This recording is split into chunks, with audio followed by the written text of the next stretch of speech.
Hi, my name is Emily Peterson. I am a mom of 4 here in Ankeny, and last year my daughter Evie, who is 9, began her year like thousands of other Ankeny children. She was forced to wear a mask. Despite her difficulty with sensory and speech delay, the mask forced on her made her feel as if she were suffocating.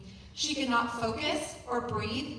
She would continually come home crying, asking me not to mask her or for her to have to wear a mask. After months of emotional meltdowns and plummeting academics, never reaching one of her IEP goals last year, which has never happened in all of Evie's education years, I didn't know what to do except for I knew I needed to do something because I wasn't going to sit back and let Evie suffer. So I approached the superintendent and I asked for an exemption for her based on her medical ADA requirements of the American with Disabilities Act with her sensory processing issues as well as her speech delay. And I was told no. And so the claim now from this judge is that children with disabilities should be able to have an education like everyone else, but my daughter was denied. So what did I do? I got a religious exemption. And it just happened to be the day or the week that I spoke before the board. And so it is my belief that it was taken out on my daughter when I returned her religious exemption into the school, that my daughter was immediately placed behind a plexiglass barrier wall like a leper, and she was not allowed within 6 feet distance of any school member, student, teacher, associate who was supposed to be assisting her in her education.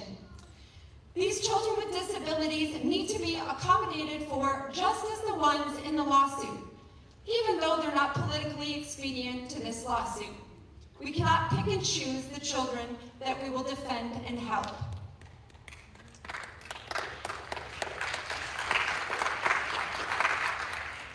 This abuse my daughter suffered at the hands of those who were supposed to protect her, you. Not isolated, not stigmatized as she was.